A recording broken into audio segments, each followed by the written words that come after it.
noches. Bueno, en esta ocasión vamos a trabajar con la evidencia número 4 que habla sobre el control estratégico y la cultura organizacional. Bien, pues como ustedes saben, el plan estratégico consta de tres fases. La primera, que es la formulación de estrategias, la segunda es la implantación y la tercera es la de control y evaluación de resultados, que es la que nos va a ocupar en esta evidencia de aprendizaje. Primero vamos a saber que el control es un proceso que empieza con la definición de objetivos y estándares, ¿no? En la definición de control estratégico, el concepto nos dice que es la evaluación y regulación en que la organización como un todo se ajusta a su ambiente externo y logra sus objetivos de largo alcance. Varios autores tienen un concepto de control estratégico y la mayoría coinciden o la terminología es muy parecida, pero en sí la función, dice otro autor, que es la evaluación y la fiscalización de la empresa. También es la toma de decisiones para tratar que lo planeado se cumpla. También de igual manera, el control tiene ciertas características en sí. Debe de ser mesurado, debe de ser prudente, debe de ser regulado, tiene normas, leyes y cierta dependencia. El control también funciona como árbitro del equilibrio, de la armonía y de los buenos resultados en una organización. También establece la coordinación y el orden, ¿sí? Simplemente veamos que el universo tiene un orden, hay un control. Entonces esto ya es un mensaje de que debe haber control en todos los sentidos, ¿sí? Hampton dice que es una serie de pasos cuya finalidad es garantizar que el desempeño real se ajuste a lo planeado. Bien, entonces los estándares de control es lo que no se puede medir, no se puede controlar, y lo que no se puede controlar no se puede corregir. Son digamos que son situaciones que ya están bien establecidas. El establecimiento de objetivos y estándares, la medida de resultados, identificar las desviaciones y el análisis de las desviaciones y la corrección son digamos que aspectos de lo que es el control. Bien, vamos a entrar ahora. Hay dos tipos de controles, lo que es el control estratégico y el control administrativo. Los autores dicen que el control estratégico las organizaciones lo utilizan en un 20% y el 80% del control administrativo. Sin embargo, tiene una serie de elementos que todos son muy importantes porque forman parte de todo esto que es el marco conceptual. Yo en mi forma personal, aquí nos señala que cuáles son las fuentes de información para el control estratégico. Entonces, por origen, aquí nos menciona que por origen puede ser interna o externa. La interna, la fuente de información interna, es aquella que la misma organización nos proporciona, ¿sí? Como la información de contabilidad es un ejemplo, ¿no? Y la externa, pues es la que nos proporcionan los clientes o en este caso los proveedores. La procedencia de la misma, el carácter y el estado. El estado se le refiere a que puede ser física o en digital, ese tipo de información. Aquí también vamos a hacer un paréntesis para el tema de los costos. Esto es muy importante porque una organización que tiene un buen control pues va a ir a reducir sus costos.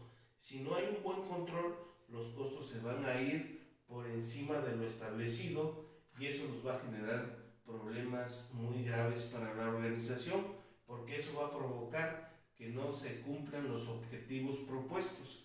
Entonces aquí en la actualidad hay gerentes muy experimentados que es difícil, dicen, calcular con precisión los costos, pero sí los pueden reducir a su mínima expresión. Ellos tienen la capacidad de poderlo hacer, pero no se pueden cuantificar con precisión estos costos.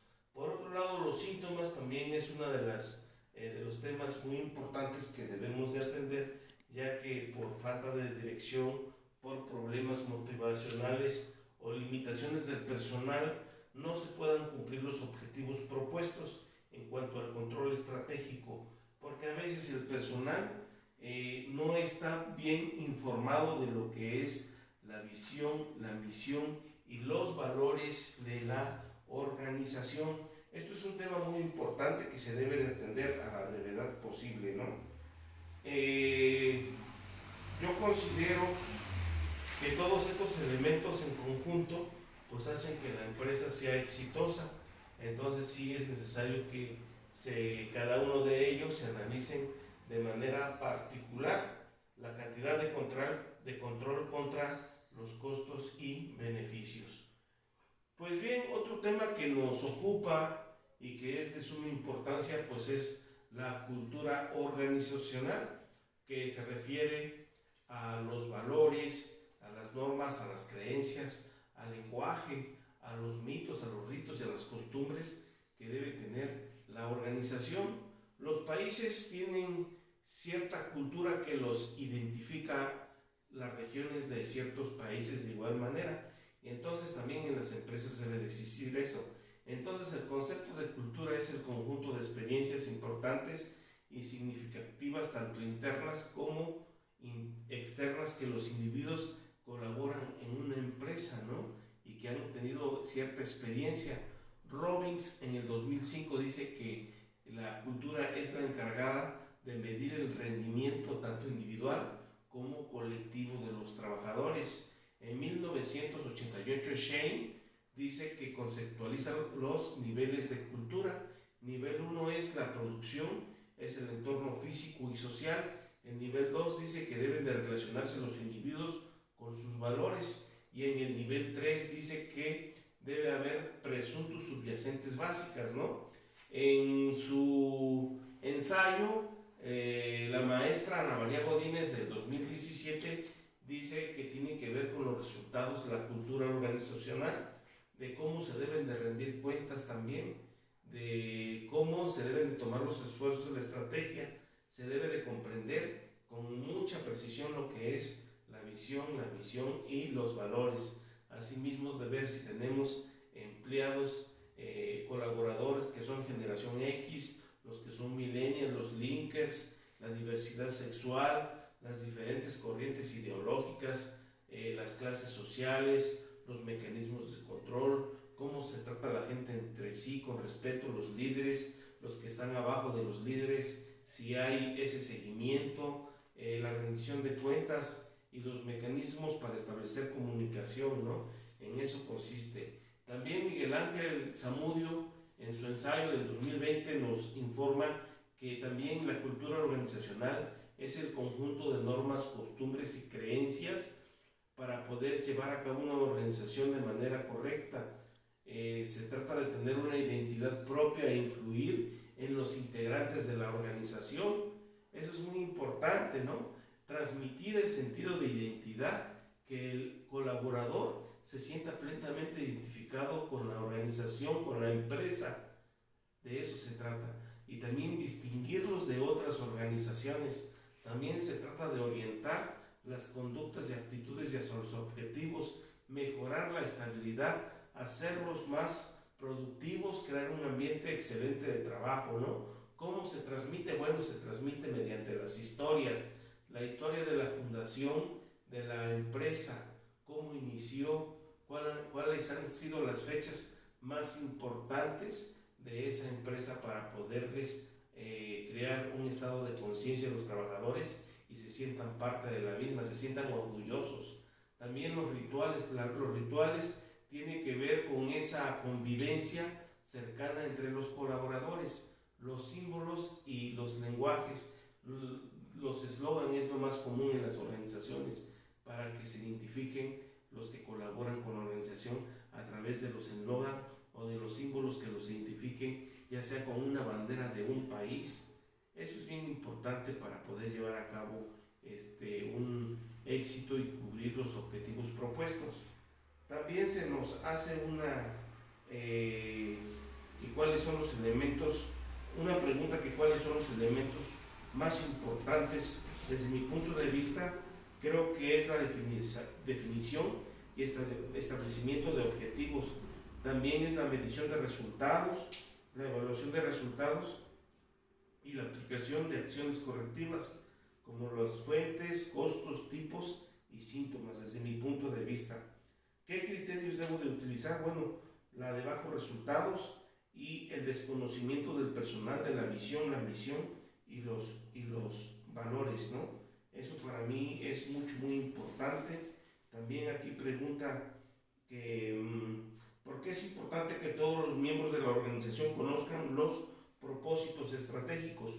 Pues es muy importante, como lo vuelvo a decir, para que se sientan parte de la misma y tengan una identidad y conozcan qué rumbo debe tener la empresa y cómo se ven ellos en un futuro como colaboradores. De otra manera dice, ¿por qué es importante conocer que las generaciones estén presentes en la empresa? Por cuestiones de cultura organizacional, simplemente, ¿verdad? Y ¿por qué deben de conocer si las personas se tratan bien entre sí?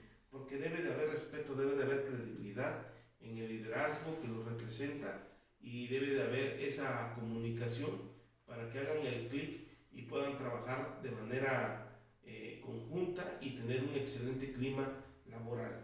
Bueno, pues ese es mi punto de vista de lo que yo puedo dar de este video.